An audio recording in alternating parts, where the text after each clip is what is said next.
அதான் ரெக்கார்ட் ஆகுது.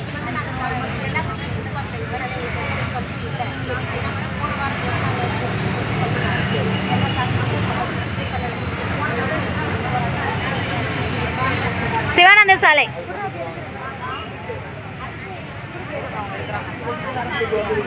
Charge connect பண்ணிருக்கீங்களா?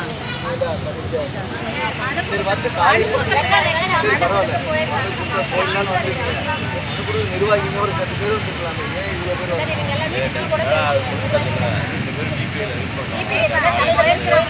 இன்னும் அவங்கள பார்க்க மாட்டாங்க.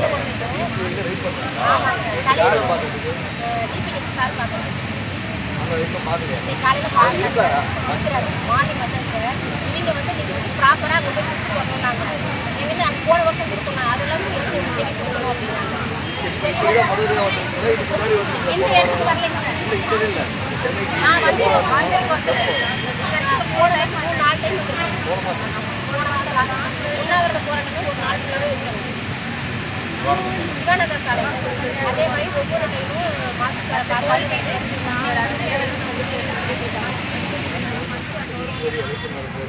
சரி இந்த டைம்லாவது எங்களுக்கு நல்லது நடக்கும். சட்டசபைலாம் முடிஞ்சு போச்சு. இன்னும் கொஞ்சம் ஒரு 4-5 நாளில் முடிவு பண்ணுது. இனிமேல் நீங்கள் கேட்டு கஷ்டப்பட்டு என்ன போயிருங்க அடுத்த கவர்மெண்ட்டில் தான் நீங்கள் இல்லை நான் சொல்கிறத இது நீங்கள் அப்படின்னு சொன்னால் இந்த போராட்டத்தை நீங்கள் ஒரு 6 மாதம் முன்னாடிலேருந்து நடத்தி சொல்லிட்டே தான் சார் இருக்கும் சார். எங்களுக்கு வந்து நாங்கள் அர்பன் தரனால 10,000-20,000 பாப்புலேஷன் சொல்லியிருக்காங்க. 10,000-20,000 பாப்புலேஷன் இருக்கிறனால எங்களுக்கு ஒரு நாள் கிடைக்கிறது ரொம்ப கஷ்டம். இத்தனை பேர் சேர்ந்து வர்றது ரொம்ப கஷ்டம். அதனால சார் இன்னைக்கு வந்து எங்களுக்கு பிரேக்கு. இன்னைக்கு வந்து எங்களுக்கு ஒன் டே பிரேக். அதனால நாங்கள் இன்னைக்கு எல்லாரும் வந்து சாரை போய் இந்த ஒரு நாள் நம்ம யூட்டிலைஸ் பண்ணிக்கலாம். இந்த ஒரு டே பிரேக்குன்றீங்க. பர்மிஷனுக்கு எங்களுக்கு டைமே இல்லைங்க. எங்களுக்கு டைமே இல்லைங்க சார். வேறு வழியே இல்லை எங்களுக்கு. வேறு வழி இல்லாதனால தான் அங்கே போய் வந்துட்டாங்க.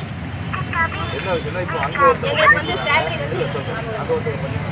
பர்மிஷன் கேட்டு வந்தாலும் இப்போ சரிங்க இன்ஸ்பெக்டர் அதான் போய் பார்த்துட்டு வந்தாங்க. அந்த மாதிரி நீங்கள் பர்மிஷனில் வந்துன்னா நாங்களே பர்மிஷன் இல்லாமல் இங்கே வந்து உட்காருது சரியில்லை. அதாங்க சார் எங்கள் தலைவர் எங்கள் போயிருக்காங்க சார். அவங்க வந்துட்டு சொல்லட்டேங்க சார் என்னன்னு சொல்லிட்டு.